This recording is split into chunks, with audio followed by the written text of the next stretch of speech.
I'll start. I'll start. I'm feeling very multiple, I think is the right term today. Orman, if you're talking, I can't hear you, but I can see you. You're like an animation. I can't hear you though. Yeah, I'm feeling very multiple today.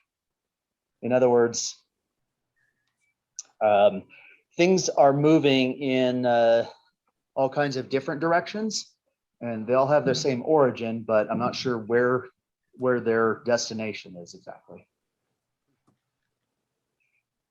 That's my assessment for self-assessment for the day.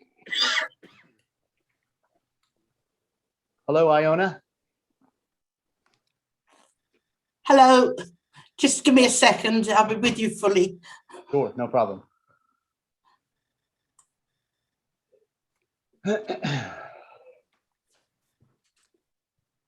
Oops, I did not sing. You're welcome to sing. Well, unless you have a request for a song, but Are you taking requests?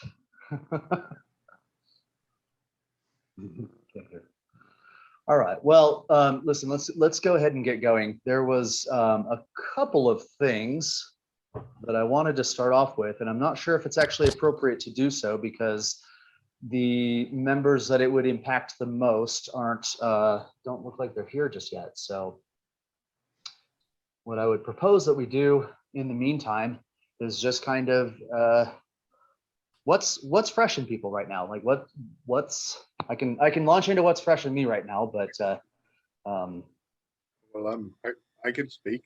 yes, please. Yeah, it's been a very transitional week for me, whatever Also, reason. Yeah, I'm looking back at past approaches to life that are like stale and dull, just not serving me.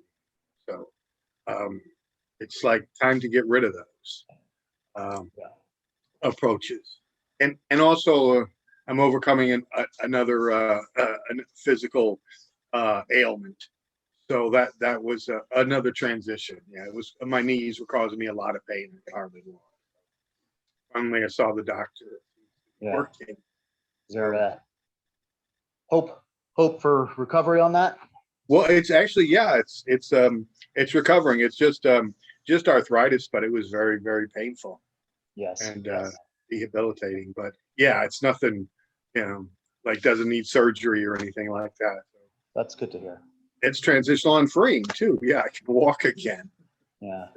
So let's go back to the first one then. You said you're kind of finding that there's certain aspects to the way that you used to approach things that have this kind of dullness about it. And I'm wondering what you think of is the antithesis to that. Because we all have that, right? Where you kind of get in this kind of rut is what I guess what we call it. But what would you suppose is the antithesis to that? And where does it come from? Yeah, well, let me say this kind of to describe it more. I think the problem is that the transition is from I guess in my mind, I still think as a youth, like Yes. I was very active in my profession in the trades. I used to climb ladders and jump and hold on and precarious things and it Yes. was very physical. I was very much in my moving center. But yeah, I see my moving center after 40 years is kind of, not moving so great anymore. It's, like any other moving part, it breaks down after a while or needs joints. So I have to, so like with my trades, I know how to do everything, to use every tool and, like I'm the master of it now, but I can't do it. Right. So I'm transitioning to, I guess, other centers to where I have to think about things and plan things, but I can't actually physically do it. I need actually I have to hire trade. Right. Rather than just do it myself because it was faster and easier. So Yeah. No, I understand. And from one standpoint, I mean, so how is that affecting the other aspects of you? Because there is this aspect of where if as we age, our bodies are unable to do as many things as they used to be able to do. But everything's in balance, isn't it? Everything's got this kind of interplay within it, within this 5 and 7-fold spectrum that we inhabit. Yeah, what kind of influence are you finding in other areas?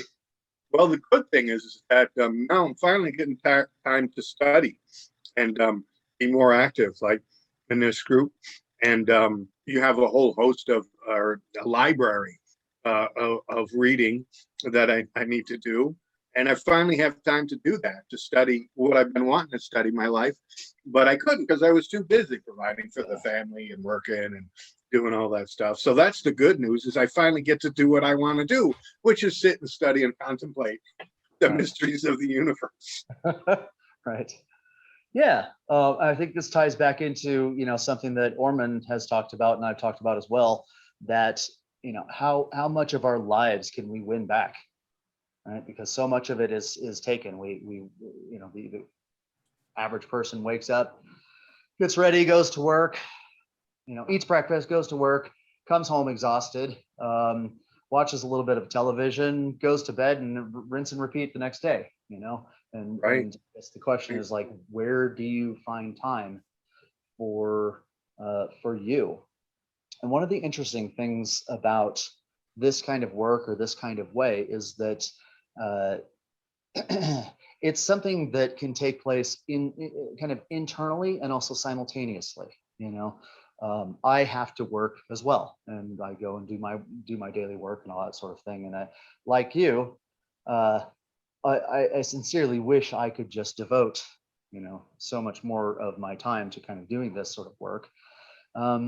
But yeah, I found that the only way that I can win some of myself back from the culture and from that aspect is to be doing work as I'm working, and this is, I think, an aspect of what we talk about when it's that sort of separation of self from self, right? We think of the term divinity, and it has the root of div in it, which is like divide, right? Or to separate oneself out.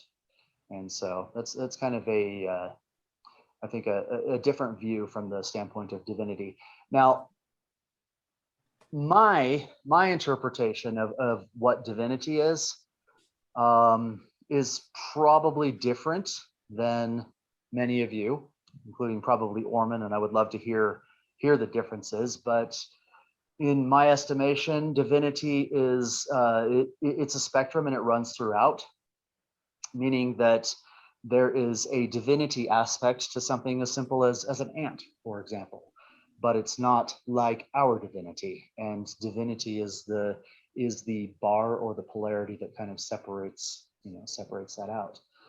But I've said this before, this type of work, the longer I'm in it, it feels less and less like climbing up a ladder than it does stepping into another ladder. Trying to, instead of going upwards and always trying to elevate and struggle against this and struggle against that, it's a perspective shift from just going, one step over. There are aspects to yourself that are already very well developed. We're not in touch with them, and we don't have access to those a lot of times.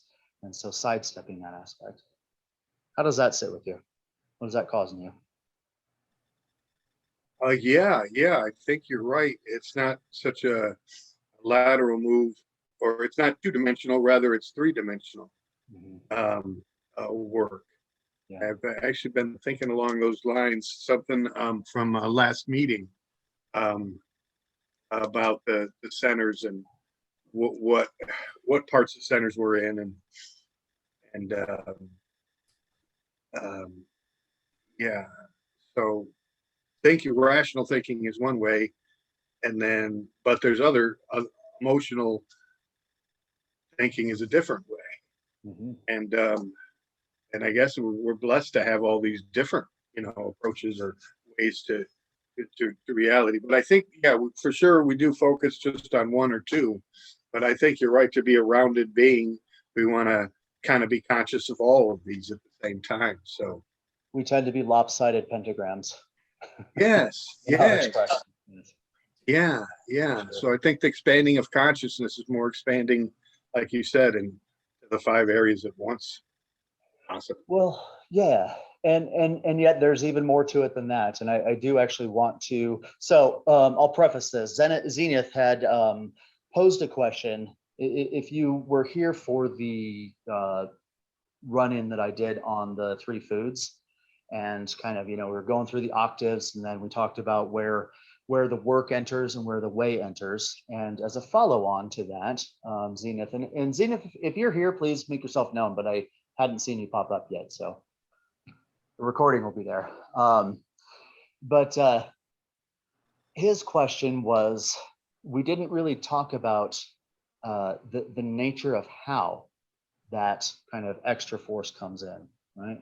And so I wanted to take a little bit of time today and go into that, because I also think, Kevin, it applies to what you're talking about as well, because the centers very much come into play with this, but probably in a different way than you might have heard before. So sound good? We jump into this?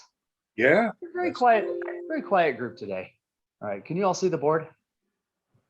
Can you hear me? Yes, I can. You can. Now I can, yes. Oh, now you can. All right. I had Good. not yet heard you. And I'm looking off to the side, so yes. How are you, Orman?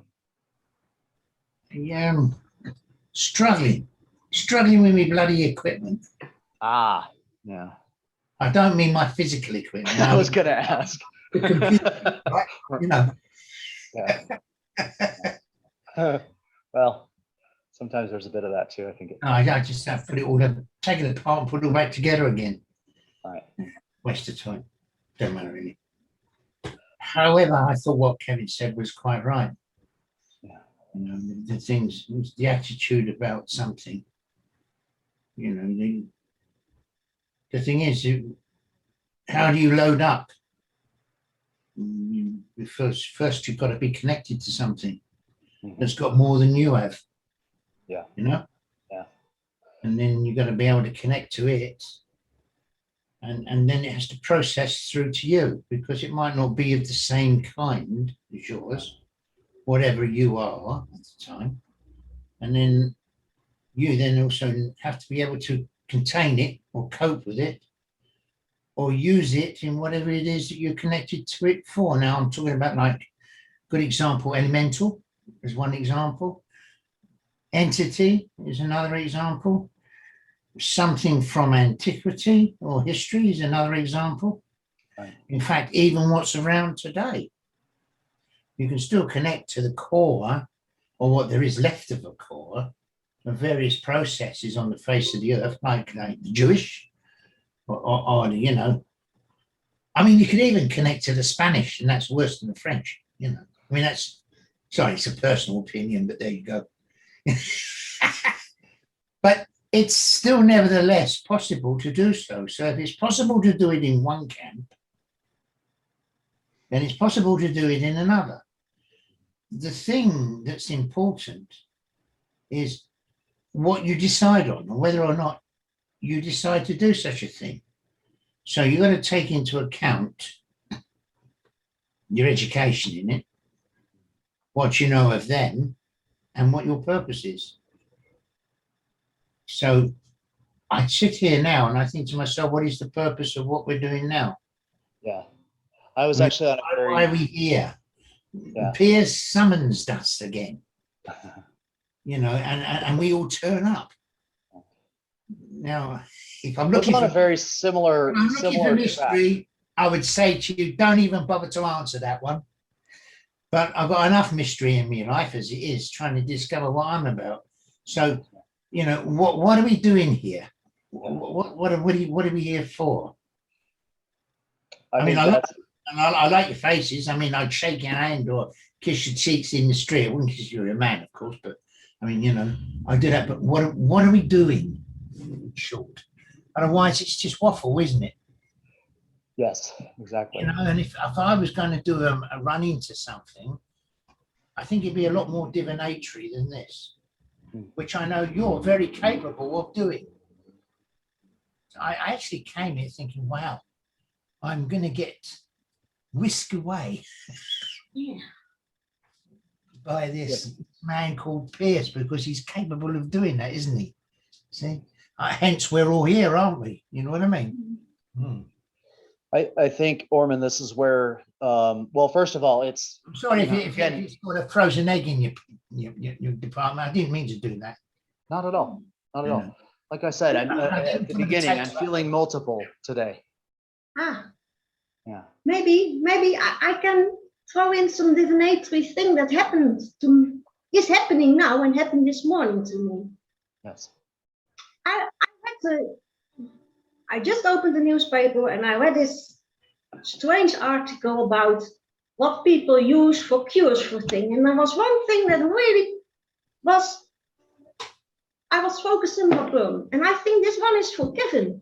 And I thought, why am I reading this and why am I writing this down? This one is for what? Sorry, listen, I'm sorry. I'm slightly deaf and I haven't got enough money for hearing aids. So you'll have to This one speak a is bit slower. forgiven. I said, this one is forgiven. Oh, for Because this Kevin. was- What, Yes. Kevin was in the newspapers. For Was Yes. he really?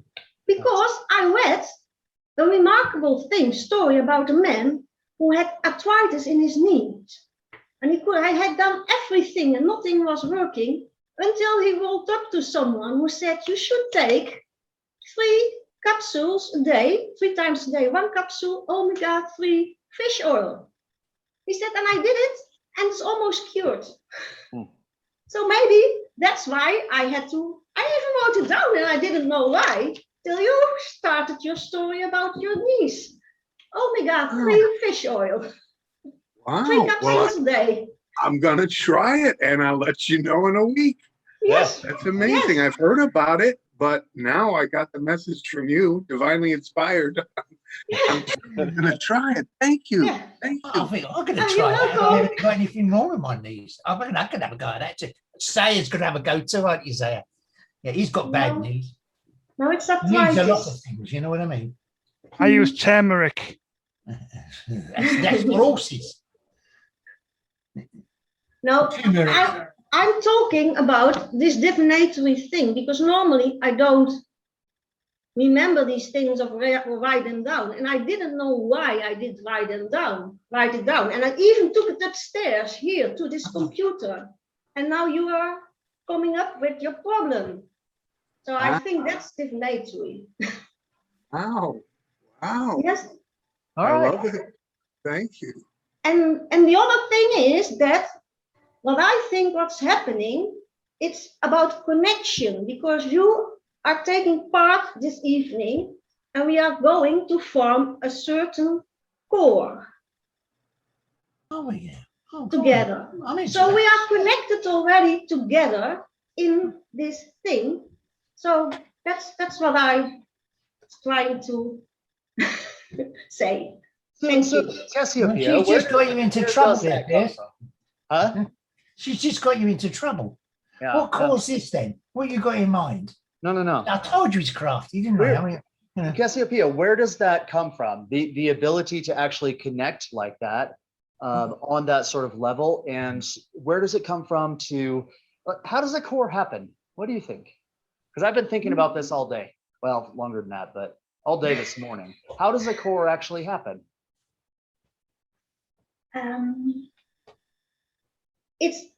It's about the domain you are connected with in your life, where you have your content working. Okay, I'm listening. I'm going to write the word domain because I have decided to not leave groundwork out of anything, especially in these meetings. What do you mean by domain? We have different domains. We have the planetary domain, astral domain, the solar domain, the mental domain. What is a domain now? What is a domain? That's a certain area. One of the multi-level things in you. A part of you. Territory. It's a territory. It's a territory.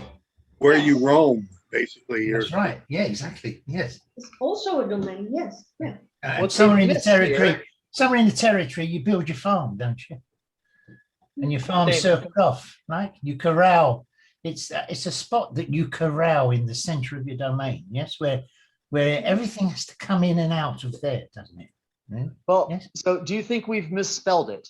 Because it occurs to me that everything that surrounds the idea of a domain has something to do with a dome.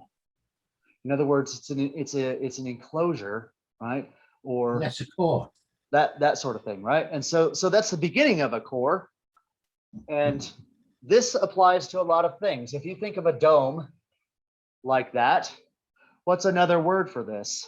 You have dome, D-O-M-E. In other words, we missed the godly bit, right? In the Alpha Kiro bet of God to God or serving a godly purpose for the letter E. It's one of the things. Without that bit, it's a domain. In other words, it's something somebody controls. But with that bit, it becomes a dome. And what's another word for this? An arc, rainbow. Not yet. Yes, it is an arc. You're right. Now, what happens when we add the human aspect into an arc? What do we get? Yes, we get an arch. Do we? How'd you work that one out? Human, H. That's Anytime- hark, like hark the herald angels sing. You know, I'm gonna move this up here. I just want to take a little run at this There's because I the think newborn king. You could also have an archetype. Never mind. I'm sorry. It's a joke. so. It's a That's a joke. domain. We talk about like the dome, right, of the human head. But when you have a connection to something, it forms an arch. And you see these kinds of things, you know, in cathedrals where they have the keystone up here and you've got all of these, you know, stones like this. You see this all over in religious art, very similar to the bishop's mitre, or what was it, Dagon, I think, the fish god. You know, you see all this kind of stuff in here, but it's an arc.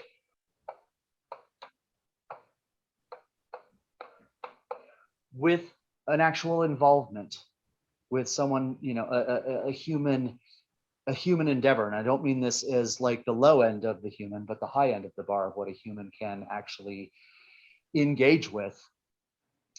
And that makes me wonder. So, okay, so we have arc, we have arch, which is an elevation. And then we have ark with a K, as in Noah's Ark. They're basically all the same word. And then what do you have? With arch, you have archers, you have archangels, you have, what does an archer do? An archer draws his bow. So now we're returning back to this idea of this kind of bow or dome symbology or domain or territories. And this is how where I'm going with this is that I think you're very right in the choice of word domain from the standpoint of this is how a core begins to build, but it has to have this human involvement with it. I don't think a domain, in other words, a domain would be a dead planet or a moon without the human involvement in it, right? And then it takes on this arch. You know, when you see electrically, right, you have the dome of the head, but when you see electrically, you start to get these various shapes and forms coming up in that arch type of aspect as well. Egyptian yet. I'm just throwing myself at it. Yes, the Egyptian yet. Yeah. I don't have an agenda. I'm just throwing myself at this. Do you think domain is right? I think it needs an E, but I think it is right.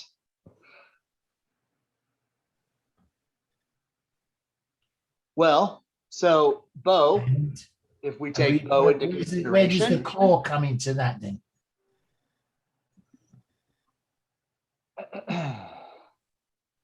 a couple of things. number one, okay, now I want to take this and run with the idea of the bow, because that's related to arch and arc and those sorts of things.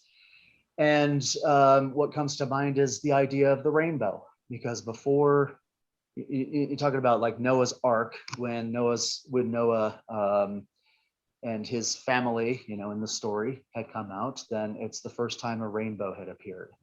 And the idea behind that is that it's the first time that humankind was able to make a connection to a sevenfold type of thing.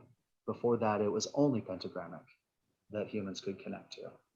There's all sorts of evidence. I think I brought this up last time, that so much evidence in ancient literature that people did not used to be able to see all 7 colors, which is astonishing, right? I mean, like literally, people are describing things as like they're describing reds and blues as the exact same color, and it really makes you question. Right? I think it's in Homer where he describes the ocean, the blue of the ocean, looking just like red wine. Right? If you don't see red and blue, which is the 2 ends of that spectrum, you only see something narrower in between, then you don't have that kind of perception permission.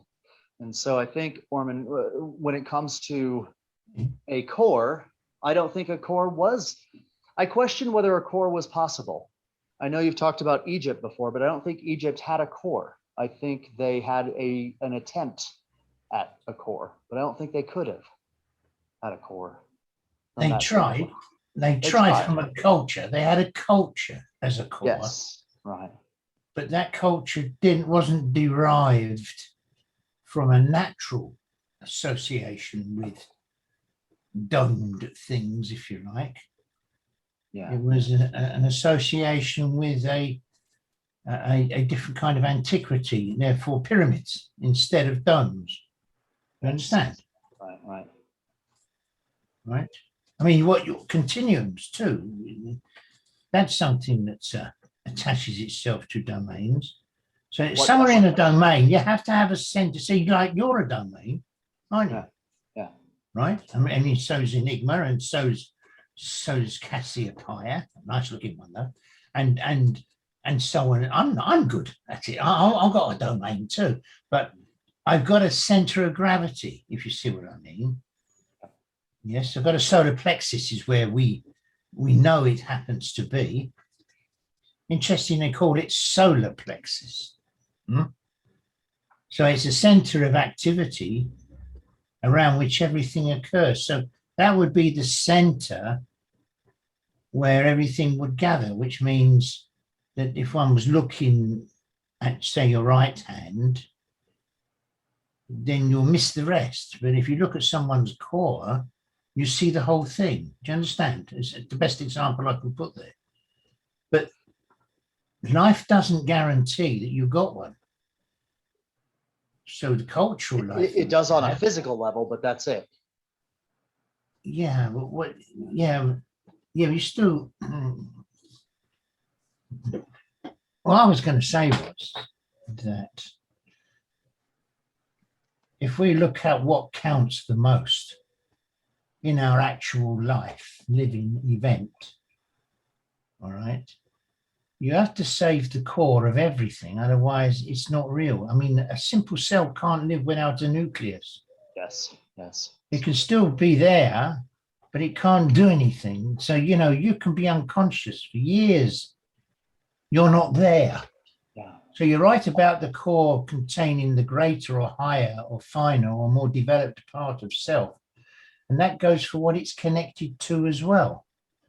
So you can do an issue of work at planetary level in a physical way. That's cultural for you. Okay. And become a supervisor, get promoted and have a great life. But there is higher issues about the meaning of life and living that aren't part of that life, simply because that part of the core itself in everybody as a promise, if you like, hasn't been touched, hasn't been developed, hasn't been brought forward, right? And people become sensitive to this. So that's one of the driving reasons why people go off around the world looking for the truth. Yeah. You know, the search after truth. Yeah, we've all been. I've been around the world twice in that way. You know, Yeah, and one's first class and the second backpacking. You know, because it's hollow, in them. what? It's hollow in them. They're Oh, hollow. an Right. entity- Yeah. Okay. Yeah. Yeah. An entity without something in the core. Well, it means they're not as developed as they might think so. But what they're looking for is some recognition of themselves in a greater or higher way than what their life so far actually is presented to them, or they have seen themselves. You all live with it. Everybody lives with a promise of something greater, don't they? So I'm It's saying interesting to me that it's backwards. The higher part, you know, I think in the culture, a lot of people think that this sort of higher aspect is a descending type of thing, when in reality, when you're talking about cores, the higher aspect is the concentrate part, and the lower aspect is what surrounds it. Just like Yeah. solar Yeah. plexus being the higher part, or the pineal gland. well, you or can live without your hands, but you can't live without your heart, right? Yeah. You can, you see what I'm saying? So there's a point at which becomes, that's the vital bit that keeps the domain alive, right? Cassiopeia, wasn't that what you were saying? That it's the bit around which everything is corralled, everything happens in that spot. Where if I was to say, what is the entity of self? Where would you find such an individual in yourself? I mean, you know, you'd have to really sort of think about the answer, because it would automatically mean it wouldn't be something you drag out of your left leg, would it? I mean, it's something that you take. God only knows. I'm sorry, my examples today. This is what's been wrong with me today. My examples have failed every single time. It's been all day long like that. Yeah. And so, in other words, where would you find that entity of self? In fact, I think you need to prepare yourself in case what you found you couldn't accept, because what is the real self? You know? Because that for me would be and is that, if I have a core, which I do, I know Cassiopeia is right, it would have to be something in which I would be able to see or live those higher issues. I hate the word higher, because it isn't really higher, is it? It's just greater.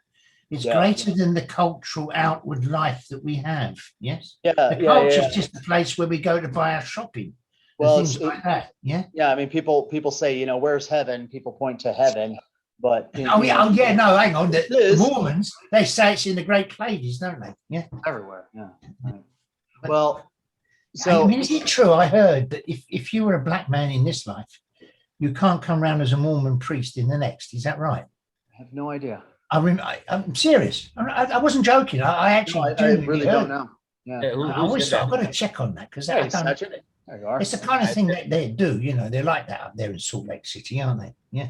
That just sounds like some racist Mormon priest saying you cannot be black in your last life. That's just BS.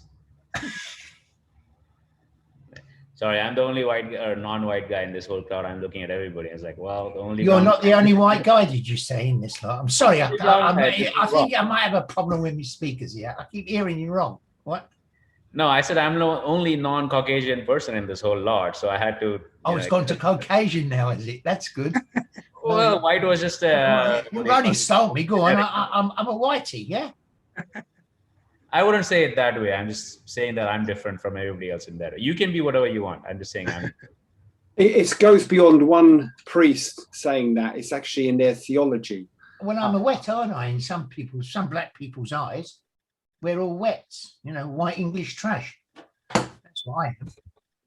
You know, it's called them wets. And it's a female version, and that's white estate trash. That relates to white women. Yeah. So, you know, it's culture, isn't it? Yeah. We blow our nose on a piece of material and put it in our pocket. And Africans who think we're dirty for doing that spit on their front room floor. Do you do that? So we think they're dirty. So it's all a question of culture against culture, isn't it? But if we rise above that, yes, if we can rise above the culture, and the question is, is the way we are doing it the right way to do so? If we can rise above that culture in ourselves, we've got to meet something in ourselves which deems a greater divinity than the cultural self has, right? I think, To answer a question from earlier on. yeah. I mean, I I- couldn't raise you up in voice because my bloody microphone didn't work, but I heard you. Well, yes, and I think I actually know that the expression, the proof is in the pudding, applies, right? You Who insulting doesn't- me because I'm who doesn't fat. know the proof is in the pudding? The proof is, in other words, the answers in the results. And, I'm returning back to what Cassiopeia said, as far as domain, and it has the word do in it. We don't think of a domain. We think of a domain typically as some static kind of area, right? But it's not. What does it mean to do main? What does it mean? It's a living thing when you take it out of this kind of smashed together level. And I think it really comes down to whether or not you can actually do something with this. I mean, this goes back to a sentiment that I was feeling very strongly this morning, in that Why, what happened this morning? just my morning process. Your morning? Process. Don't hear it yet? No, say the word loud and slow. Process. Oh, your morning process. Sorry, I Yes, mean, process, right. yeah, you sounded American there, Pierce. I can't Yeah. blame you for that.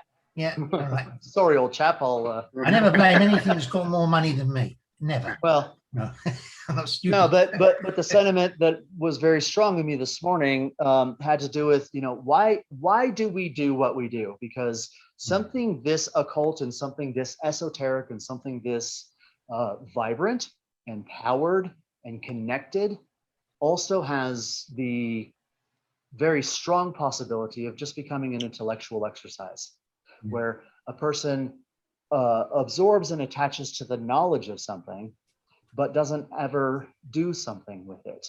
And there's a couple of levels to being able to do. The first level is being able to do for oneself. Being able to, and the results are they're either there or they're not. And if you can put self-deception on a shelf and actually assess yourself to what you have done and what you can do, then that's really the only feedback at that level that you need. But then there comes another point where you also begin to be able to do for the higher aspects of creation. You can begin to do something for the planet. For example, you can begin to do things that help to clean up the astral light that is caused by wrong manufacture of humanity, what we've done to this planet, what we've done to the astral light. You can anesthetize things that should not be there. That's a doing at a higher level. It's still doing, but it's either having a result or it's not. And But if it's just our cultural self, you're never going to do it. well, no, I didn't say it should be our cultural. No, I self. didn't say you did. I'm just. Okay, well, I didn't putting an say you extra- said. I'm adding into this. I'm not attacking you. No. Yeah, I'll save that for Wednesday nights. Just don't worry about it. sounds good. I'm saying that that first issue then that you must have about yourself, in any issue that you have about yourself, if you're going to rise to such an occasion, will be to distinguish the difference between what you are and who you are, right? Because the what and who live at such different ends of town. It's amazing when you get to see the truth of it in people. Yeah. They've never even met each other. I mean, never mind about a territory. I mean, you're spread all over the bloody world that way, aren't you? Do you know what I mean? I mean, it should be that you're all in one place, if it's yourself, I mean, I don't get up in the morning, go downstairs across the road and get my shirt out of a shop down the road. Not unless they left it in the dry cleaners, but I don't. So, and then I come back here because there's a part of me somewhere else. I'm better off with it all in one spot. Do you know what I mean? Which means how I decide or how I sort out what's in me priority to pay attention to would be, you know, of which has got the greatest effect or Yes. result or process in the ascension or the development of me as a life form first, I think. What do you reckon? I think humans got to come somewhere further down the scale than it's got to be second to life form, because you have to be something before you become human. You But kinda get there's my- actually, you get there's my actually point here. two processes. I do. There's two processes that are happening simultaneously. I mean, we talk a lot about the what of you versus the who of you, but I don't know that we give enough examples. And the easiest example is that everything that your mind ever tells you is probably the who of you.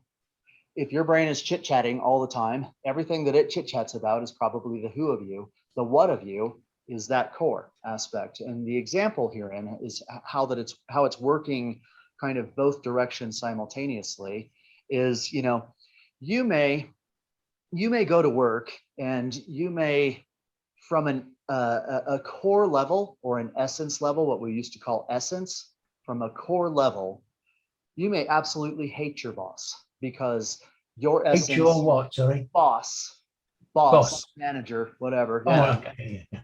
You may actually, you know, from an essence level, those essences do not Mhm. combine. I'm not talking about personality, but here's the thing. If we were just essence, just core, and didn't have this kind of regulating aspect of personality or of the external, the what of us, then the first chance we got, we would, you know, either quit our job or punch our boss or whatever the case is, because we would be acting completely out of essence. And that would be a very natural response to one, you know, essence colliding with another one, but it would not be a very useful one. And so I think this is where this idea of knowledge and being comes in, because you can't just have one without the other. You have to kind of build some knowledge and then have more ability to do. And, you know, it's a seesaw type of thing, but with elevation constantly. Well, you want examples of that? I can give you one. Yeah. So I decided when I came across this particular point in myself, and I took it on. You have to see, there's a kind of mentality. You got to live with it. You wake up with it the next morning. You know, it's something you can't escape if you're going to do it for real. You can play with it all you like, which is when you end up with a lot of wrong manufacture, which you mentioned earlier. But at some point, what you do for your own purpose, for sake of self. Yeah. So anything that isn't sake of self doesn't serve that purpose, does it? So I couldn't fight culture. I still had family. I still had commitments. I still had to go to work and all the rest of it. So I made a deal. I'll be the good little boy in the culture. I'll have a nice little cultural life. I'll raise the family, you know, drag up the kids, as I call it, you know, not bring them up, drag them up, right? That's the best way.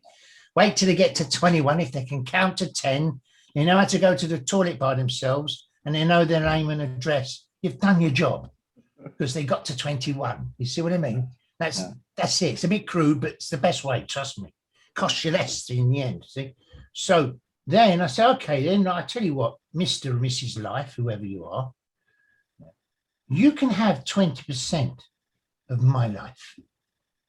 I want the other 80% for me. So I've gone after an 80% success in everything I do rather than a 100%, because I'm never going to achieve the 100, because the worst thing you can ever do, and you're quite right in what you say, I totally agree with it, is to try and become a Puritan. I mean, you'd need a temple to do that in, and there's plenty of them around, but then they've only got one aspect, haven't they? You've got to, you know, kiss a guru's ass or something, or you've got to make the tea for a bishop, or it's always something, isn't there? You know? Yeah. You go to the Shaolin, or you should know about Shaolins and things like this, where, you know, you've got a one-brained individual, but it's a pure brain, but the rest has gone to crap. in short. They've given up on it, or they're caused to surrender it because they can't be that Shaolin bishop, if you see what I mean. Right? The problem with a temple condition is that it anesthetizes the contradiction in us that would normally be there on a development journey. I mean, it's, you know, Orman's exactly right from this standpoint that you hit a point, you hit a point in your development where the contradiction of the who and the what of yourself, of oneself, becomes actually painful. It's difficult to hold two things simultaneously and live in the I middle. want to of make it. a statement at this point, Okay. right? I was not doing his commercials. We don't have an arrangement off screen. You We do don't. my commercials and I'll do his. You see what I mean? That doesn't exist. So that was, I complimented him because he was right. He was right. It wasn't complimenting. It was just a confirmation that, as far as I'm concerned, I think you're right. You know, from my own experience, at least. Yeah. Kind of person I am, you know. So what the way next then, if you're going to chase a side of self, the what of self as an example, then you have to come to terms with the fact that you might not be what you think you are. It's not so easy to do if you're going to live with the truth of it. Yeah. I think living with the truth is easier, I mean harder, than living with a lie. Mhm. A lie you can change, you can get away with it, you can swap it from one thing to another, but you don't have much of a chance changing the truth.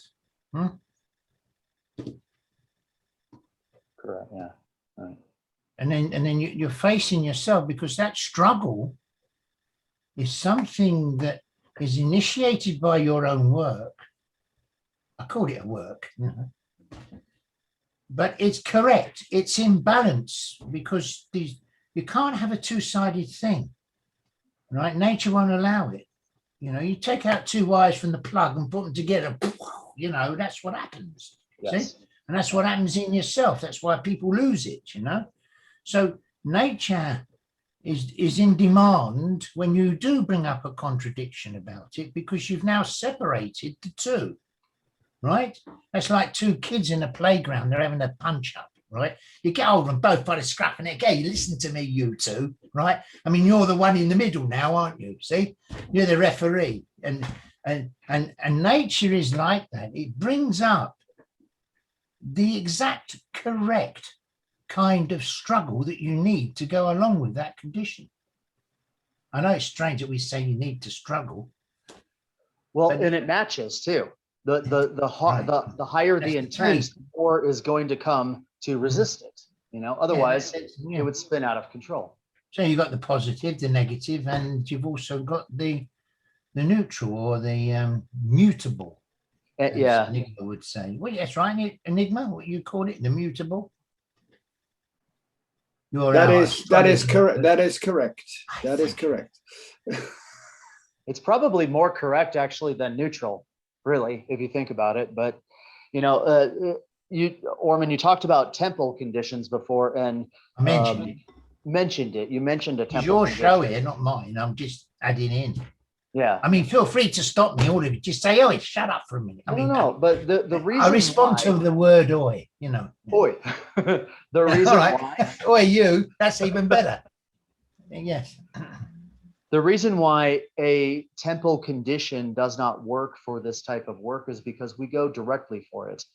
What they Yeah. do in a temple, you take the Shaolin Temple, and Orman's right, I'm very familiar with the history of that sort of thing, but they would take a young person and put them in a templeized condition, and cause struggle in them, and cause development, and cause, all of these types of things based on the challenges that they put them through. But the temple condition itself would anesthetize the pain that comes from having to hold two opposing things at the same time, right? That's what struggle is. That's what that friction is. And it's not just the Shaolin Temple, any temple, that's its purpose, is to cause an anesthetization by putting life somewhere on the outside so that struggle can take place. But we don't do that. we take it on, but something has to come in that will anesthetize that. Otherwise, you go insane. You would literally go mad if you don't have something. And that's called a higher purpose, I think. And that can be different for each person, but there has to be something that allows you to hold these two things. If you don't, if you just hold one, for instance, not truth, if we can call it that, that's fine. It's not a development journey. If you just hold truth and completely let go of not truth, not like that's actually possible in this culture, but that's also not a development journey. That is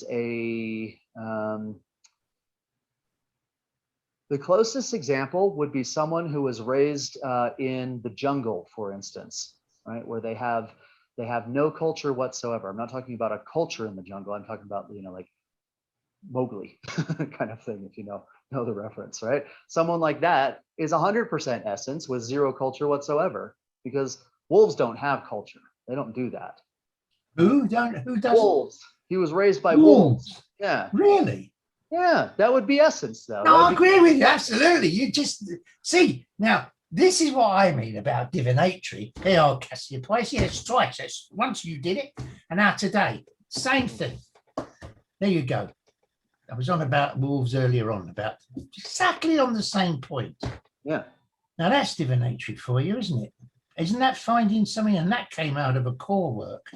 So it's in the natural order of things that things will always not only return back to the source of their arising, but they will also return back to the level of their divinity. Mhm. Now that's a higher issue, isn't it? It must be. That we get to find things out, because if you follow the trace, then what is actually the truth of it must unveil. Yes, I think Salome did the wrong dance. Do you know what I mean? Because John the Baptist his head, didn't it? Right? He wasn't happy, I bet you. Yeah. Can you imagine that? Next door neighbour does a dance, and whoever said, "What do you want?" He said, "I want my neighbour's head on a plate." Right? I mean, Yeah, right. I wouldn't have upset her, would you? Imagine being married to her. If you were wrong, she'd have your leg pulled off, wouldn't she, by a horse or something? I mean, just to get her own back. I suppose that's less. I mean, that's being a bad boy at the dinner table, isn't it? I mean, for the real thing, she'd have your head off, right?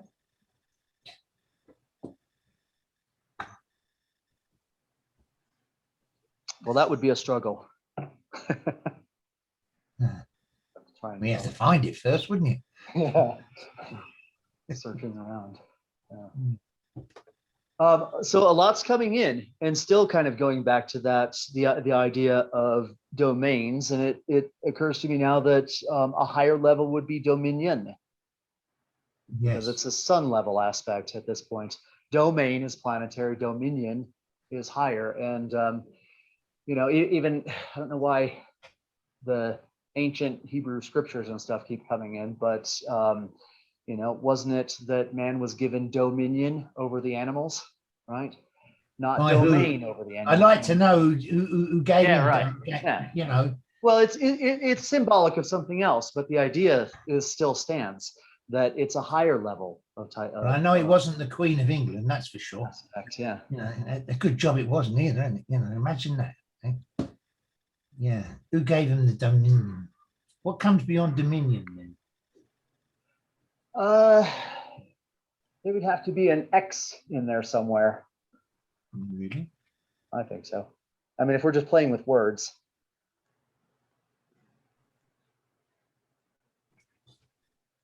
Or nah.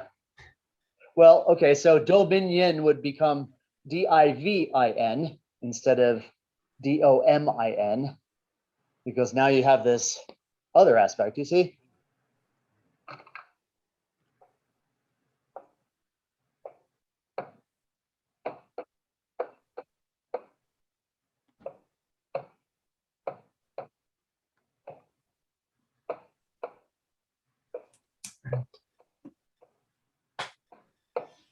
I'm not sure about the ion part at the end, but planetary becoming a sun level expression, but represented by the letter I.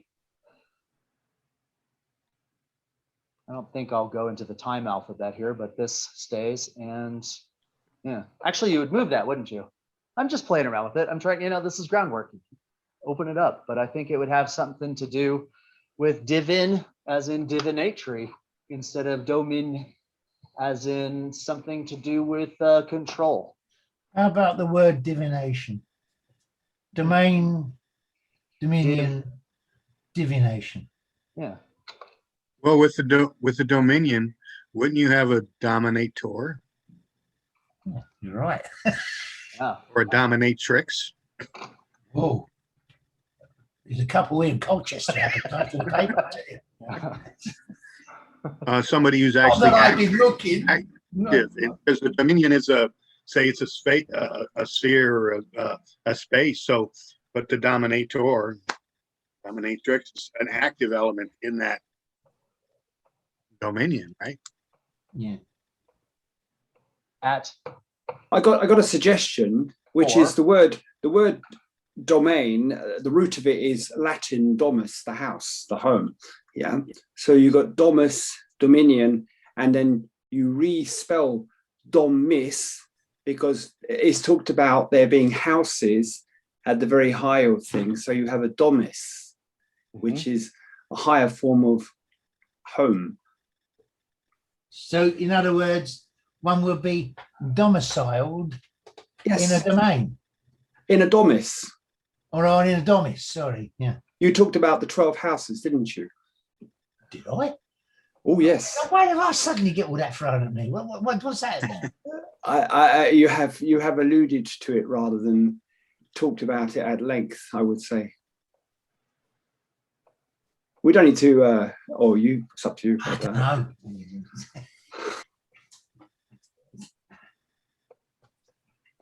there it is. So see, right?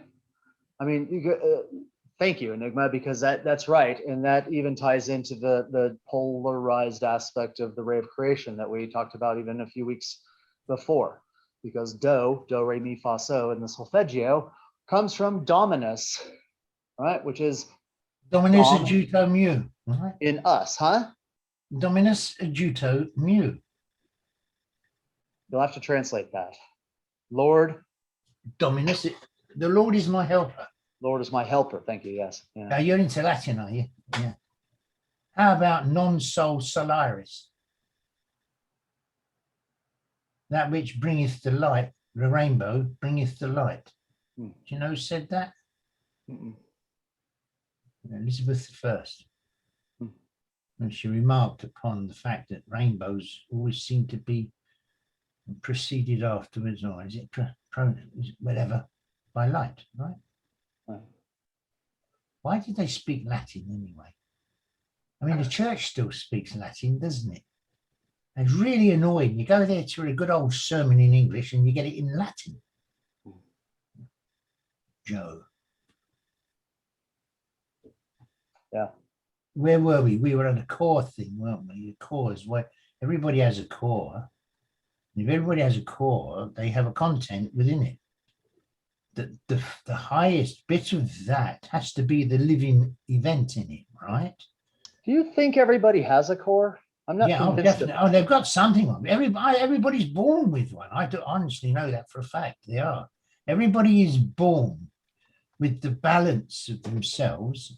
It's the stresses and strains of life, upbringing, education and all the rest of it that take you out of that balance.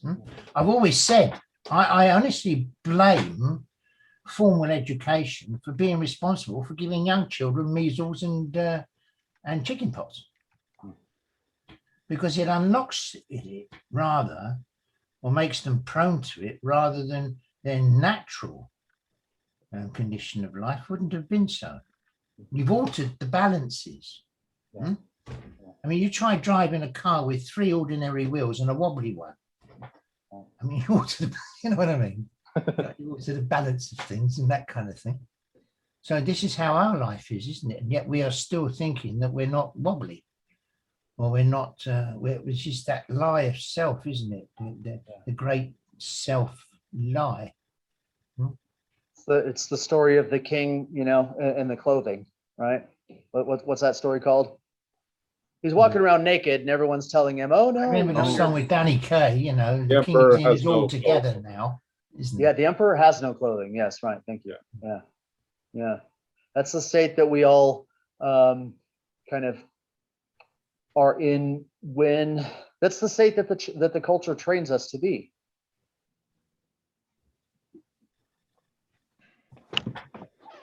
What? So when someone points out that we have no clothing, do we Joe's lop, all right, boys. Look, Joe's do we- here. do we lop their head off, or do we get some clothing? That's the question, right? I mean, isn't that Well, what if the, I was going to go in pursuit of the truth of things, I would want to do so from a truer basis of self than maybe the one that found the initiative to do it. Because we're not all one person, are we? well, that's very true. You understand? Yes. And so, you know, there's a person in you, I'm sure, that sat down at some point in your enormously long life and wanted to do themselves in. They've had enough of it. Everybody's got someone in them like that. Yeah. It's a good job they don't have control of you, isn't it? Because that's what happens with people. It's what happens with everybody. There's lots of different yous in you. So which one is the real one? And there used to be a game on English TV. Will the real one stand up? So they had these three people, one of which was a celebrity, and two absolutely as close as they could get it lookalikes. And they had to guess which one was the celebrity by asking each person different questions. Now, the two people that looked like the celebrity were as keyed up on the celebrity's life as the celebrity was. And be honest with you, it was really difficult sometimes to tell who the real one was. And I think, so that sounds just like what goes on inside me. Imagine. You know, I'm looking for the guy that I am, and I get all these other people instead in myself. And so you partake, at least I did, on a work in which to sort of like bring about some kind of system where I know or knew or understood or whatever the word is, you know, what the real person of me was made of, so that I could look at it and say, that's not me. I mean, I get enough people telling me, anyway, you know, excuse me, but that's not you, is it, Allman? So how do you know that? You know, they all profess they know me. I better find out what I'm really like, if you kind of get my point. But if I'm going to do some occult work or something like that, I don't want to find out that I'm the food. You know? Depends on what you're the food Because there's for, a though. side of you which is, isn't it? There's always a scapegoat in everybody. And these are words which people band around as though they're quite capable of understanding, knowing, or dealing with what they think that is. But when you actually come up against the real thing, it's a different living situation to what you thought in the first place. And then you suddenly change as a person. Well, I didn't realize it was like that. I mean, you know, if I'd have known it was like this. Yeah. See, retrospective intelligence is good, but it can't improve your future, can it? Unless you're going to go up the same road again. It's too late now. And that's the bit about it, you know. You only have so long as you live, don't you?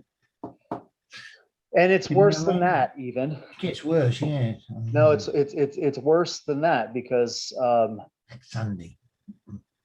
yeah, I mean, the real terror of the aspect of things is that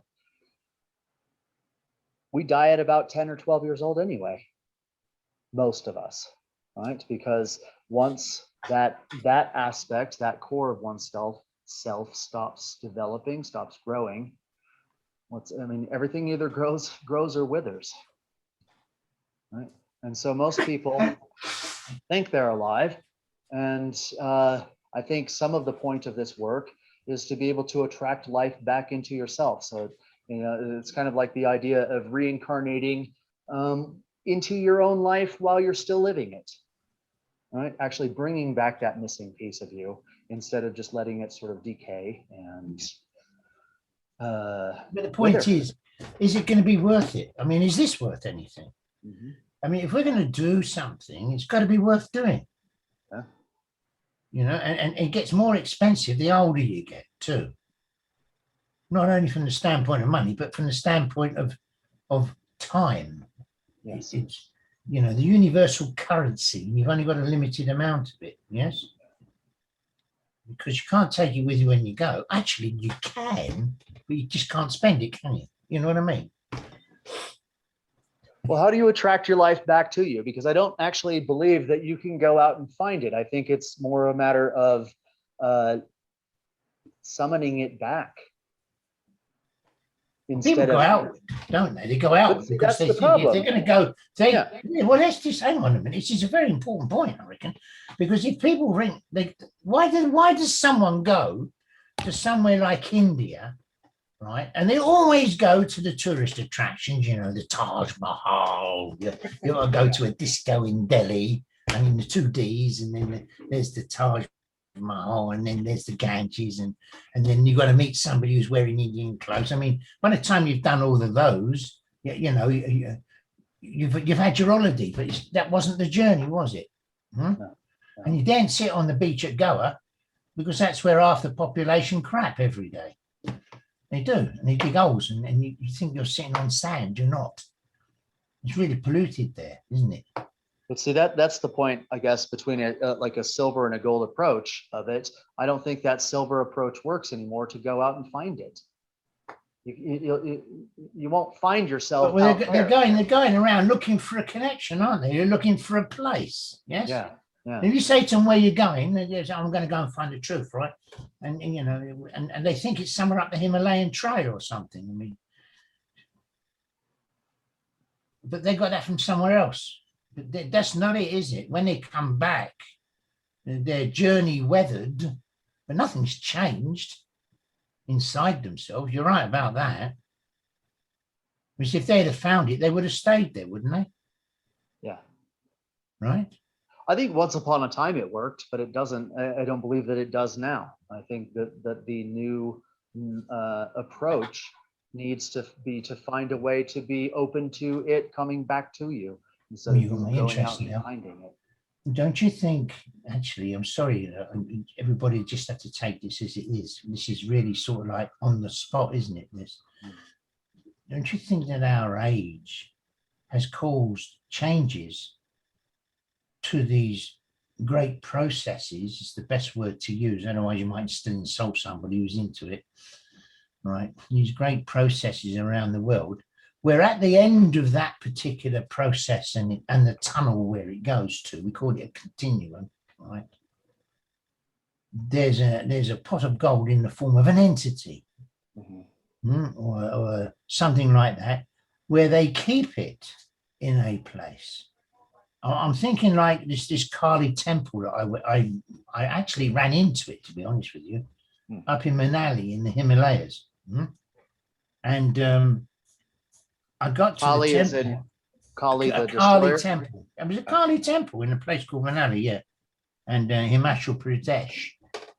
And you're just at the bottom of the Himalayas. Now, the Himalayas, to me, the foothills of the Himalayas were the Himalayas. I mean, it was so bloody big. I think, how can it be any bigger than this? But they are. That's just the foothills, right?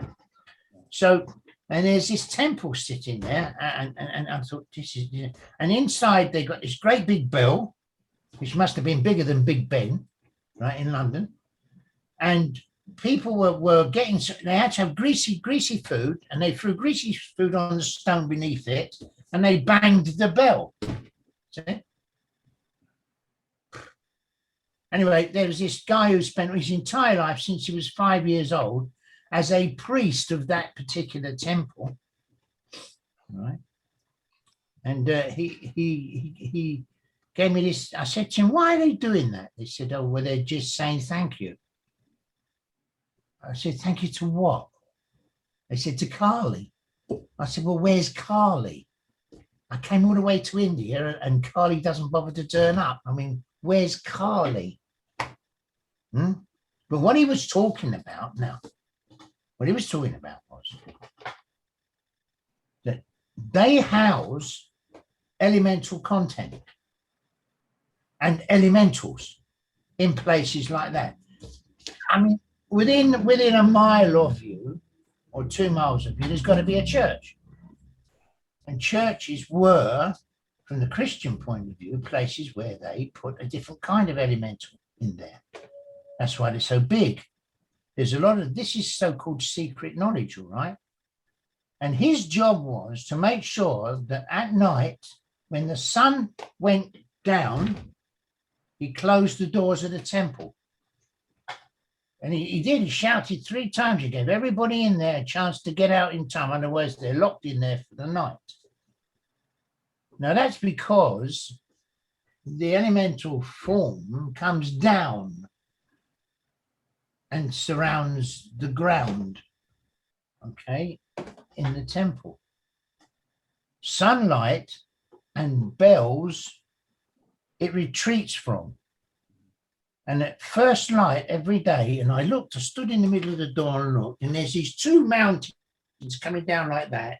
And right in the middle, this sun suddenly appeared. It was amazing. It was like a machine. It was mechanical. And it went straight in the front door, boom. You know, I had this picture of this thing sort of like nipping up the stairs quickly before the sun got to it. You know, that kind of thing. That's supposed to be Carly, right? And or one of Carly's disciples, or something of the Carly event. Yes. And so these people don't know what they're doing. When they touch the bell, they offer the food, and then bang the bell to make the thing go up, but they give it the food to come down. It must be bloody confused. Do you know what I'm saying here? So you'll find these things all over the world, many different kinds of things of that order.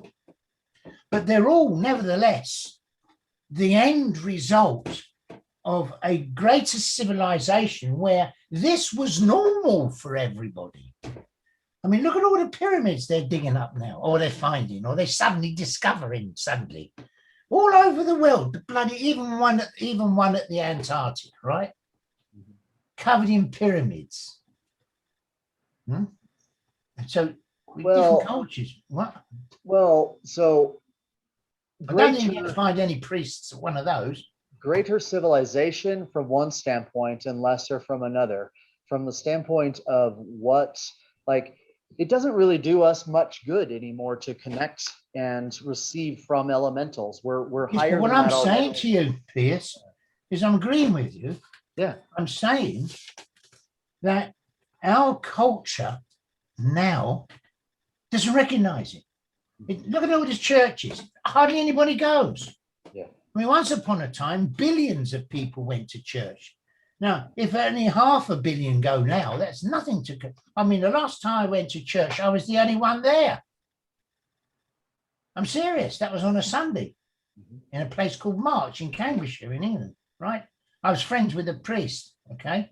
I was using his hall to do lectures in. So I thought I'll go in and make a show. And I was the only one there. Actually, that's not right. There was this old lady and we had to sing this song. So, yeah, you know, but his voice was so loud, it got me off the hook. I'm not a good singer. And this little old lady, anyway, she was so quiet, it was hardly she could get any breath, you know, and that was it. But once upon a time, that church would have been packed. So where they gone? Something had to draw them there.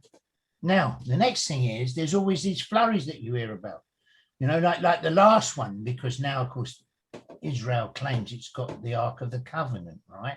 It's supposed to be, you know, the connection to the whole of the red elemental side of the Bible. Yes, the Abrahams and the Moses people and so on and so forth. I'm sorry, it's really going to rub people up the wrong way. Maybe getting too heavy here, maybe, but they're not there anymore. And then there was all this flurry, and then there was this whole thing that took place because previous to the fact that someone announced that it's not there anymore, the spirit of it's gone was because the prime minister of the country at that time happened to sneak in there with the agreement of the two men who actually lived there looking after it. And because he wasn't as pure as he's supposed to be, which later on they found out to be the case, it had gone. But then there was all sorts of things happening in the world.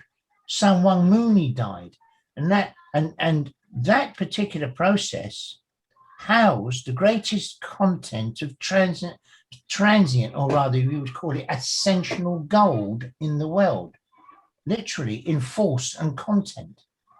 And suddenly this whole world is starting to be showered in all these entities moving out, means we're moving location that were put there by previous cultures because of its place in the world, its delineation, its position, and so on. I mean, the three pyramids occupy the 13 central acres of ground in the equatorial land map, don't they? Spot on.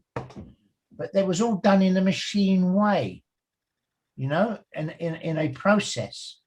But our cultures pulled all the stops up. Look at all the farmers in England. It was covered in circles everywhere. Like they pulled them all up. Things have been let loose. So they're not there anymore, Pierce. This is my bit anyway. Well, You know what I'm yeah. saying? I agree. And, you know, it's old food. That's the problem. It's, you know, people are going, if we were 2000 years ago and trying to encounter an elemental type of life, that would be actually very, very, very powerful for us, right? Back then. But we've moved on. Encountering an elemental now would only have about, I would guess, about a third the power that it would have had for a human 2000 years ago, because it's not that elementals became less powerful. It's that what humans what humans are able to respond to has elevated and moved on. We human produce our process own of life elemental. was changed. It was moved. It was detached. Yeah. This is how they process their life. They lived accordingly, right? Yeah. And if it's not there, it won't happen. Yeah. You know, it doesn't matter if you sit in an oxygen tent, unless someone's pouring oxygen into it, you ain't going to breathe oxygen, are you? In fact, you'll probably starve, you know, suffocate. I mean, that's the whole reason in the Bible where, you know, the disciples are suddenly trotting off to Galilee and then trotting over here and, you know, crossing seas and all this type of stuff, because they're just trying to figure out where that elemental dose is going to be next. You know, they're trying to move in response to that wherever it's going to appear. So 1 minute they're here, 1 minute they're there, 1 minute they're there. But that's just not what's current anymore. We have a higher faculty than that now. We have a higher permission than that now. Because we actually produce elemental. We have a more of a brain life now than we had before. Yeah. I mean, come on, when we think about the 15th century, you'd probably be spending your life in a single field, plowing it with a horse, chasing birds off during the spring, starving in the winter. You know what it was like. If you could count to 10, you had an education. Yeah. They call it the Dark Ages for a reason. I mean, we produce our own elemental content now. We don't have to go chasing it. We don't have to chase it anymore. Yeah, but you understand that. I understand that, but do others? Well, I guess it comes back down to You've that. got a very mixed audience here, haven't you? Yeah. Comes In back other to words, that. what we're saying is it's possible for the human to manufacture elemental content in themselves. See, that is an outstanding statement that people will walk to the other side of the earth to get their hands on if they could, because they still have a fundamental understanding of things. Because not all the knowledge is lost, even though the content may be. Right? Yeah. If we See- understand what the astral domain is all about, what the ethereal domain is all about, what the animated domain is all about, what the spirit, not spiritual, but spirit domain is all about, and what the earth life domain is about, and what the planetary life form domain is about, and even the human domain is about, we got some idea of knowing what it is we're dealing with in our work, if our work is to develop and connect to these higher things, then we need that kind of learning, wouldn't you say? Because that's where they're born of. That's where we are. We have processes that can deal into all those domains. You do yourself, you know you do. See? So how do we get our hands on it? I mean, how do we actually apply it to a life that doesn't even recognize 1/10 of what 2,000 years ago or 1,000 years ago people lived with every day of their life? But today they haven't even seen since the day they were born. So you're left with what you're taught, your education, your upbringing, your indoctrination, your family tree, and the life that you have out there in the street or outside in the town or the city or whatever else, and all that it promises you, which ends the day you retire, doesn't it? Right? So I got a different view of it. I'm sorry, I'm a bit, you know, they give you till you're 65, or in this country now it's 75, right? To make the grade or suffer or go in an old folks home, you know. So only the 1% can do that, can't they? Right? But you'll be surprised how much these rich people spend trying to repair themselves. There's one thing money can't do, Pierce. It can't buy back your history, can it? Yeah. Do you know what I mean? Yeah. Not in yourself. And if it's to do with me, I'm going to carry that for the rest of my life. So the work that I do has to be founded in something tangible that we can practice, connect to, or involve or bring back into our lives by restoring ourselves in areas where the culture, and it's not our fault, has ruined it before we were even born.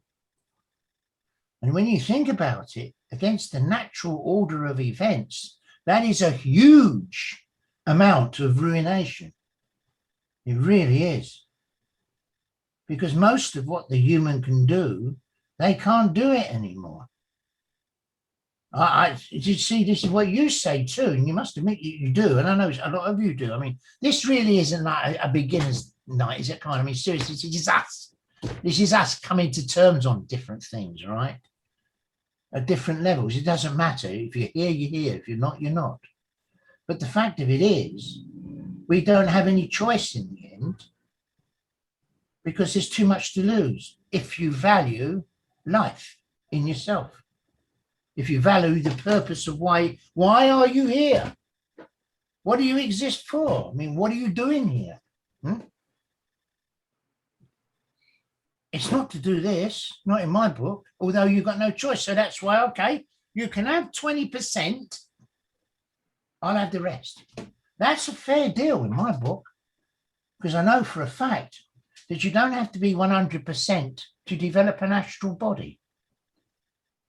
You don't have to be 100% to develop an ethereal body or content or embodiment, whichever word, or animated or spirit, or, and more. But that's getting a bit out of sight now. There are degrees of it. 50-50 is a balance point. Anything over 50, you've got to have a purpose for it. Otherwise, you know, you leave the automatic life behind. The roles of life are not there anymore. You are now responsible for what you do. You've taken over.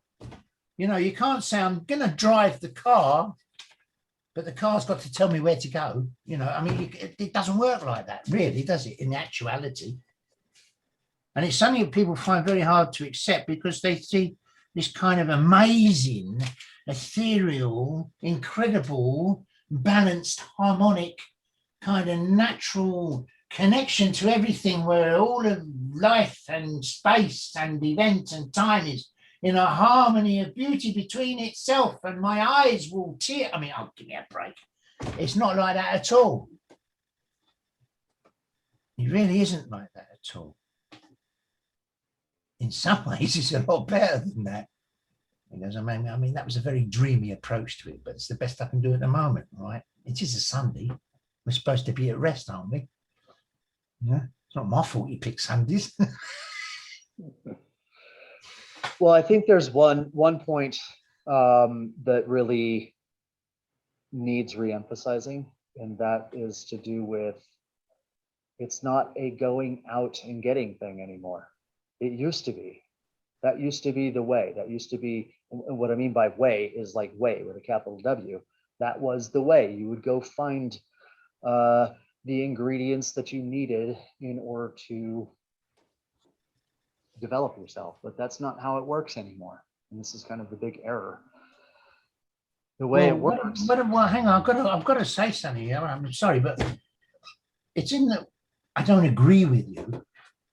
We're both right, except we're coming at something here which has options. Okay. Now, I remember when I was about 7 or 8 years old. I mean, I would bash off school, and you'd find me down the British Museum. I'd spend all day there. Or if I wasn't there, I'd be in the Natural History Museum. And if I wasn't there, you'd find me in the Public Reading Library in Marylebone Road in London, near Baker Street. Yeah, Sherlock Holmes' place, right? And places like that. And then one day, the school board examiners came around and said, where's your children? They haven't been to school for 6 months. And my mother said, what? I don't know anything about that. But in those days, when you were 7 years old, you went to school on your own. You didn't lock your front doors. It was a different culture. So you're right about that bit for certain, right? But I would go in chase of things. I'd go looking for certain things. So I've stood in front of the same mummies that are still there in the British Museum today for hours, transfixed. Just the whole aura of the thing, just absolutely everything about it. Yeah? And I saw things, I felt things, I knew things that people who came, and I watched people come along, stand there, look, oh, look at that. Oh, there's the mummy of Ramesses. Oh, look at that. Oh, yes, my darling. Should we go for dinner now? Okay. And off they go, And it, I didn't. I was transfixed, and so I saw things too. So I came to see a whole different thing to what the sightseer saw. But I was out of bed the next morning because there was something else to go for, and something I wondered about the symbology and the signs. So I tramped around London looking at all the outside of buildings. And in the end, I could tell you where every single Masonic hall in London was, because they got signs outside their building saying, hello, we're Masonic, hello, we're Rosicrucian. But I'm only 8 years old, right? And I used to go and sit down Oxford Street, down a little alleyway behind this caravan. And in the front of the caravan was a big sign, Gypsy Rose Lee. And I used to listen to her, give people tarot readings. And I found it amazing what she said. Half of it I couldn't understand. I mean, you're only 8. But I found those places that I was drawn to them. So from that point of view, even if you're 30 or 40, one needs that experience as well, right? But it isn't necessarily going to have the same impact as it did in those years just after the war, when everybody lost their family. It wasn't such a bloody thing. Families were important because if you had any family left, you were lucky to have them, never mind about anything else, see? Well, But today, it's too fast for that, isn't it? I mean, today, the internet, right? Here we are, what we're doing now. This is the new arena, isn't it, really?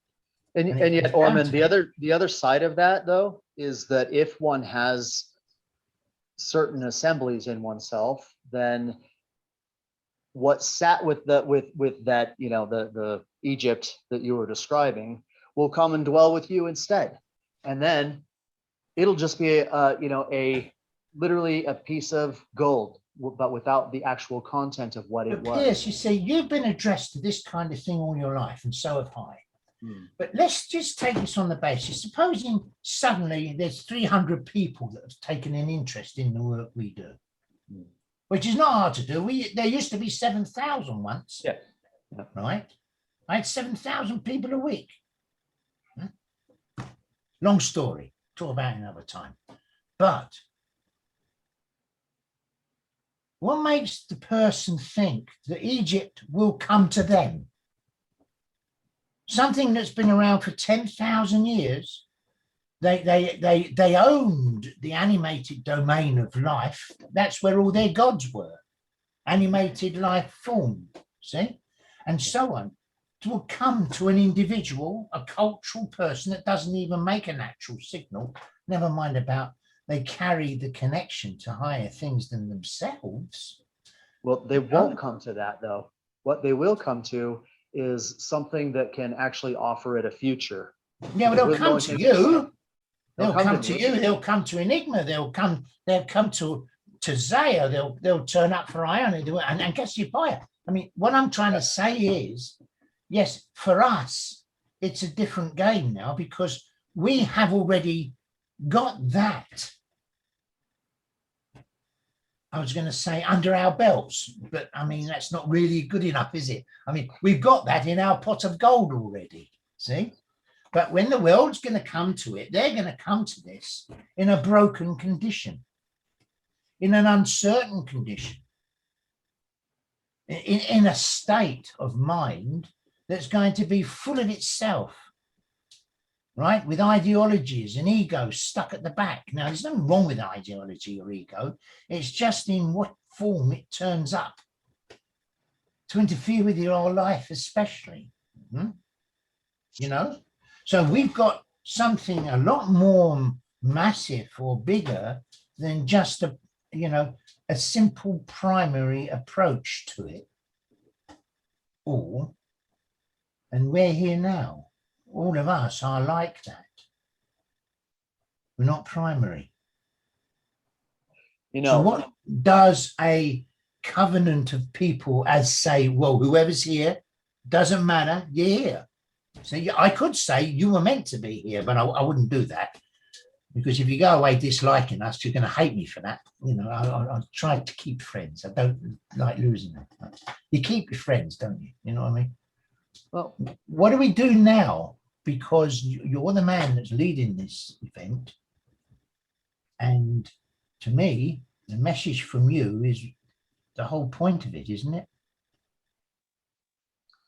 Do you know what I mean? yeah, the analogy that I think best describes this aspect is that it doesn't matter if you have a broken radio, it doesn't matter if you set it right next to the radio station, it's still not going to receive anything.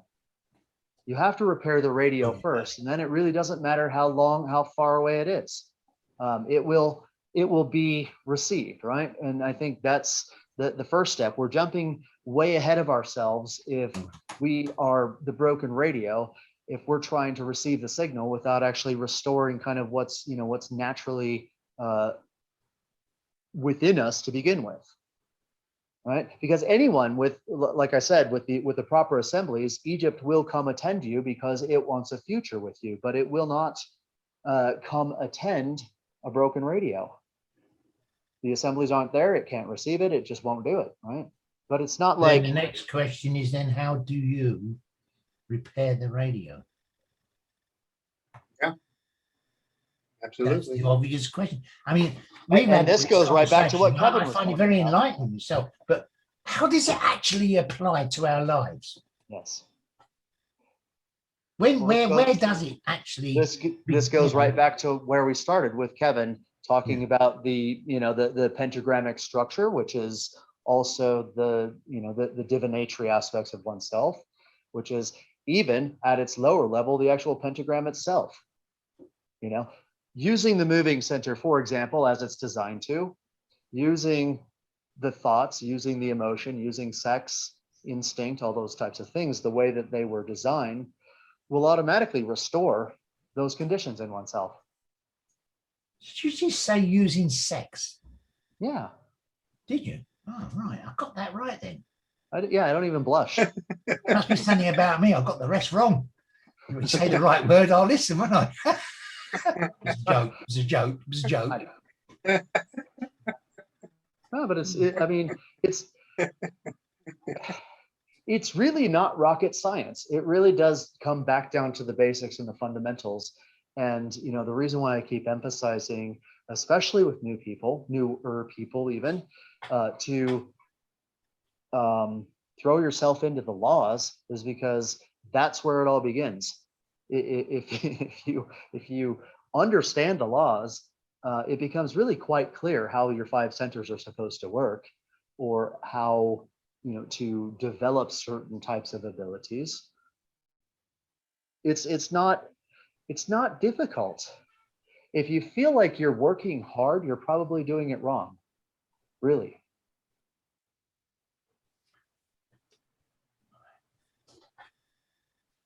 Now, I would have, in the normal circumstances, sent them out to do it. How do we get around that one? I think How if you're going to keep them indoors, do you send them out to do it? Because somewhere along the line, you've got to make a step. yeah. You've got to take a step, even if it's only one frigging pigeon step. At least you made that. You've got to make something. So in the early pattern of work,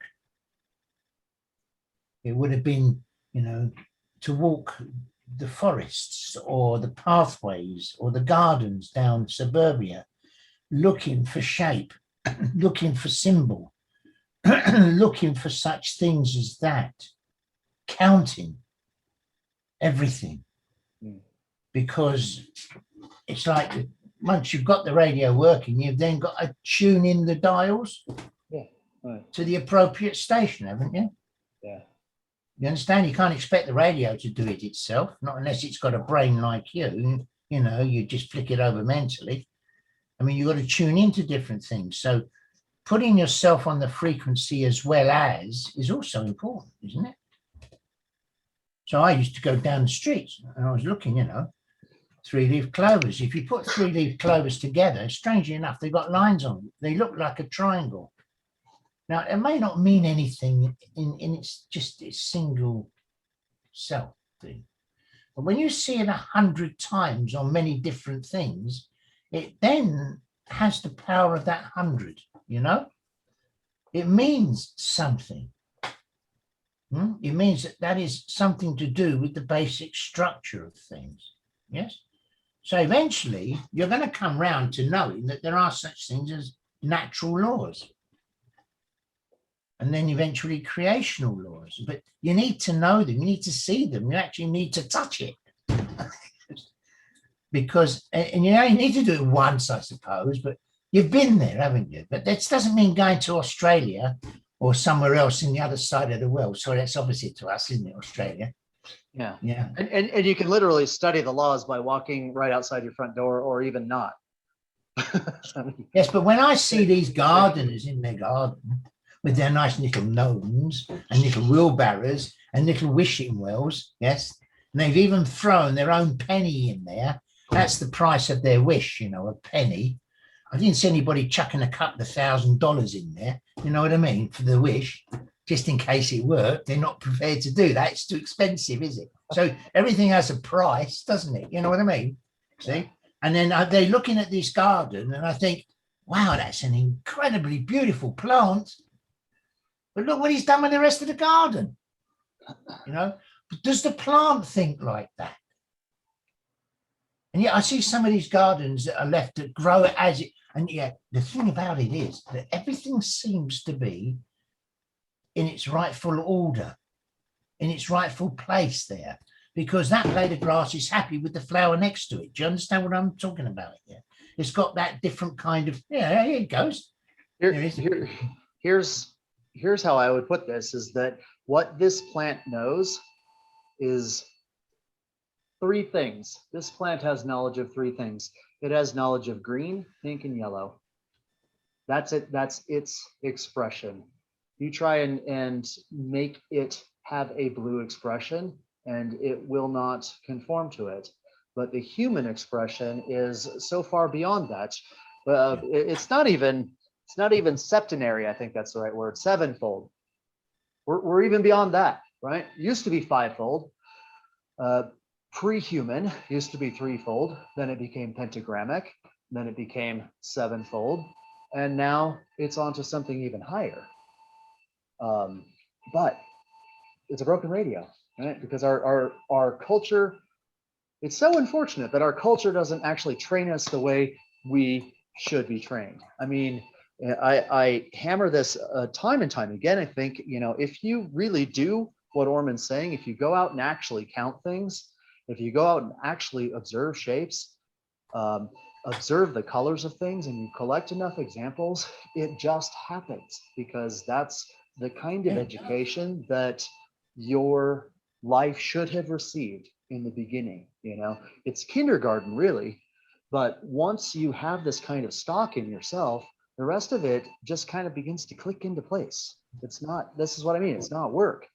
It's actually so natural to be able to do that. Yeah, but it's an event, isn't it? It's part of the event of you. Yeah. You can't change that once you've done it.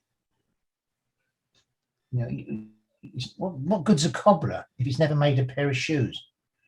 You can't climb a mountain because you read a book on mountaineering, because when you actually get to do it, there's something else involved in it, isn't there? Yeah. And that's what you need to encounter, because then you talk about the unseen worlds, Pierce, that come along with it. And now I know you know a lot about this, right? But you see, certain things appeal to different people. Certain shapes, yes, appeal to different people. Some people are drawn to triangles, others are drawn to pyramids, others are drawn, like yourself, to pentagrams. It's always been your big thing. Actually, what's bigger in you, of course, is the Enneagram. But and that kind of thing, you see. So you're sort of like up the road with your what attracts you. But for every single one of those particular structures, there is life form that associates with it. Now, that life form could be elemental. So it's no good if you're attracting or you want to deal with those particular domains, life form. You've got to yourself have something of a content of it. Yeah, right. Gold begets gold. Nothing begets nothing. Yeah, true. And they speak. You'll be surprised. And then eventually, as your sensitivities develop to these kinds of things, you begin to realize that, without realizing it, actually, you've been associating with such things, but not from a direct contact point of view, but because they dwell around you simply because you contain content that they're familiar with. Yeah. In yourself. Yeah. Strange how people say, listen, don't hang around with him. He's dangerous. He lives near death, this guy. He's always in accidents. He's always just missed it. And his last 5 friends have died, so don't make friends with him, whatever you do. But if you want to be big, you'll go and make friends with him because you're a daredevil, But it's like that, isn't it? We're prone to things of an unseen nature, which is how we begin to deal with that world as well, because it becomes known to us. And knowing, of course, is the first connection between the human event and the unseen anyway, isn't it? I will say, from personal experience, the biggest obstacle in this is intending to do it and never following through. Really, I 20 years ago, more than 20 years ago, heard about these very things, and in my mind thought I would grab a notebook, and in my mind thought I would go chase down numbers, and in my mind thought I would make lists of colors, but without actually living the actuality of it and actually doing it, it just becomes a waste of energy. You can't do this there's some things you just cannot do mentally or in one's imagination. You in contradiction to yourself, You Well, I eventually did practiced it. martial arts for 40 odd years. Now you tell me if there's any other system on earth that doesn't connect to elemental life form than martial arts. What are the dragons all about? I mean, come on, think about this. And all I the know. temples of the East and the 5,000 years that your particular form of martial art has been practiced all over the world. Yeah. Essentially in China, which was all the world at that time. You see what I mean? And so on and so on and so forth. So you are already in custodianship of that kind of content, aren't you? Yes. So I wouldn't. But be it's because I surprised. did it. But I didn't you're think about it. I did it. That's the difference. It doesn't matter. What we do sometimes, you don't know what's around you. That's the whole point, isn't it? Isn't that the whole point of the awakening of life in oneself? Yeah, you awaken to these things. This is the kind of knowledge you're after that comes in the actuality of such an event, rather than something you study in a book. Now, I'm not against books. I'm not against learning. I'm not against being clever. But, you know, this society we live in, it's so one-sidedly notioned and loaded with knowledge of no account to the person who contains it. And you're walking around with this huge, well, Pilgrim in Pilgrim's Progress no longer wears that pack upon his back. It's stuck on his head now, because that's where all the luggage is, isn't it? Up here. Yeah. Isn't it? Isn't your luggage of life up here these days? You think about it. Hmm? What you're required to learn that you don't really need, and so on and so forth. Right? Yeah. Now, why is it I feel guilty again? I felt like this last bloody week. Guilty? Nah, you don't need Yeah. to feel guilty. Do you think I've got a psychological problem sometime? Well, that's a different story, but I mean, I gave up eating lollipops. I mean, what else can I do? no, you know, I mean, I'm just struck by the fact that the way it all works is actually it is so simple. Norman, you had just said something about our heads being filled with useless knowledge. And just yesterday, I had to look up how to measure the volume of a swimming pool. I had to actually go and, you know, like, I know it has something to do with pi and diameter and, you know, all this type of stuff. I had to know how many gallons was going into a swimming pool. But the thing is, my point is not that. The thing is that now I understand it from that standpoint. I know in high school, I'm sure I learned how to do it, but it's just like, because it has no relevance until it does, until you actually need it. And that's the thing, right? And the laws will always have relevance because you will always need them. Always comes back to that. Well, if you could predict the future, you could design your learning accordingly, couldn't you? But you Yeah, can't. right. Yeah. You don't have that ability anymore because we're connected to such a diverse society. We're 9 billion people Yeah. on a planet that was only really, honestly, designed for 4 or 5. Think about it. Probably less. Yeah. And if 50 billion in 50 years, they reckon. Yeah. Don't you won't be able to go to the pub? You don't even know where to go to the toilet, will there? Be every single room in every house would be occupied by a couple of dozen people, wouldn't it? The first thing's going to go is your privacy, isn't it? Really? Yeah. I mean, no matter what you do, there's always going to be someone quicker, better, and more addressed to it than you. Well, some would say, thank goodness we'll have the ability to destroy all the other planets in our solar system in that regard. Right? How fortunate we will be. Colonies on Mars just so we can mess it up like this. If someone tapping out, on the line or something, I can hear Morse code. You know, it's weird when I have Is been. that coming from your end or my end? I mean, I actually can hear think it plain as day. it's this. I think it's my mic is our radio interference with something else. You're not sending us some kind of subliminal message, are you? Yeah, right. It's like the noise of those old dot matrix printers. That's what I hear. Right. yeah, The night of the what again? dot matrix printer, he said. Oh, yeah, them things. They That's used to how sit that- there clicking, didn't they? Yeah, right, yeah. That's what I I- feel. Is it better if I move further away? Is this any better? Not No. really. Yeah. No. No. Broken No. radios. As long as we know it's not something subliminal in there, we're going to write a check out for you and we don't know about it. That's fine. Yeah. I love your sessions because it's a free for all. I don't know. I can't. Maybe it's me. I'm a maniac, but you know, this is for what we are here.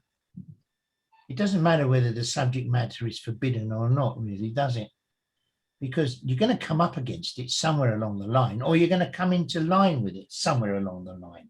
I mean, what says that it has to be that way? That's what they taught you, right? But to me, if today this is on, then go. There's no point trying to do that because Yeah. it's not on in you, you know. And I always said, see, this is what I said. It's ridiculous to expect anything. If you find yourself within it, say being divinatory, as an example, you had a moment or two, whatever, prolong it. For all you're worth, keep prolonging it. Because the longer you stay divinatory, the more chance you have of becoming divinatory. Do you know what I mean? So there's no point, you can't turn around and say, oh, wait a minute. Right, and 17 is here. It's 6 minutes to 8 in the evening here. Right. At 9:15 and 32 seconds, I'm going to become divinatory. Yes. 1, 2, 3, go. No chance. I'd rather be there when it happens. At least I can wake up and know that it's happening. Then I get to know what kind of divinatories there are. Because if I'm familiar with them, I can separate them out and then I know what I'm dealing with, right? You know, the other aspect of this too is that this is the difference between teaching and doing, because what these lovely people get to see is an actual example of a stretch of actually working into something, not just like, you know, I am now going to give the law of two lesson. I mean, that's so, that's bores the teaching. crap out of me. That does. yeah, that's Oh, teaching, right? Another This is 2 hours. actual Right. demonstration of this kind of tug of war that goes on when you're chasing something. Yeah, but when you see people that have actually done it and got some results, they can't stop talking about it, can they? Yeah, that's very true. Yeah. And then it's a really exciting event and people listen because they'll go and do it themselves and then they do it. And then the whole thing gets even more excited because other things come into it. And now you've really got something on the move, haven't you? Right? They Something's come immediately run alive. to Amazon and buy a blackboard. That's how you know. What you mean by buying a, oh, I've got 3 of those. That's how you know But you- when someone catches it, they immediately order a Yes, blackboard. they have a blackboard. That day will come to you. I'm you have to write it on the watching every blackboard. background. Well, it's where it starts, isn't it? You write it on the blackboard because you've got so much traveling through your head and that you know that bit's important, but something else lesser gets in the way. So scribble it down. My blackboards were all scribbled for the first 3 years. And usually you Sometimes can't I even even had to get it work out out what the as hell I quick as wrote. it's coming. What? Right? And usually you can't even get it out as quick as it's coming. Sometimes it's like Yeah. that, isn't it? Yeah. You know, I can't help that. It's the speed of it rather than me. Joe, how are you? You good? Yep, hanging in there. Yeah, you did that without moving. That was clever. Oh yeah, there you are. Zenith, how long have you been on? Here, they can move around. Zenith. So what we got to call you now? Zenith. Yeah, Zenith it is. Oh, that's a good name, isn't it? Is it Zenith or Zenith? I say Zenith, but that's probably the Okay. Irish pronunciation. You can say Zenith because you guys say Z, we say Z. Yeah. Well, no, I will say it the way you say it. That's important. Oh, you Carries a call different some- frequency, doesn't it? Right, yeah. Yeah. Zenith. As I I think said. it does, yeah. Zenith feels more like the top of a mountain. Zenith is more like a person. Yeah, right. It's also Zen-like, you know, something that's like. There you go. I always wanted to call myself Golf Bag. Now, do you think that's a bit off? If you're going to choose a name, I mean, you know. What about Zabumba? Everything has a nature. Well- Everything carries a frequency. Well, Then- Zenith, I owe you a follow-on to that. I didn't realize that you were on until just recently. You had asked a question in email, so I think it would actually be useful, not now, but sometime coming up soon to go into it, because it does touch on very much what we were talking about today with the how it's done aspect, not just the what it is. It's one thing to have a head full of intellectual knowledge. It's another to actually be able to do it, right? Well, getting started is it, isn't it? Once you get the ball going, once you get the thing running in yourself, you know, it becomes infectious. You know, you just seem to. It's actually amazing how everything begins to work very quickly. You know, it's like, here's an analogy. Let's say that you have a very simple puzzle. It's a 5-piece puzzle. You only have 5 pieces to this puzzle. Once you get the first piece placed, how much easier is it to find the next one? Because now you only have 4 to deal with. Once you get the second one into place, and so on and so forth, it's like click, click, click, click, click, click, click. Wow, that's 7, but yeah, probably is 7. But you know what I mean? It's like it just begins to work because this is how it's supposed to work. It's actually how it's supposed to function. It's how it's supposed to work. Just needs a little nudge in the right direction. Well, I think it comes down as well to staying alive. Yeah. Right? You've got to stay alive with it. Kind of BGE that, isn't it? You know, staying alive, staying alive. Yeah, Ooh, you can do that. Except I don't have such a high voice. Yeah. Nor do you have a disco ball. No, I don't. It's true. Go on, you know, run me down again here. I've got to go, unfortunately. I'm sorry. I have to crop out. You know, I've got something I need to do. So, am I going to get another invite if I sport it that much? We'll see. Of Of course. All right.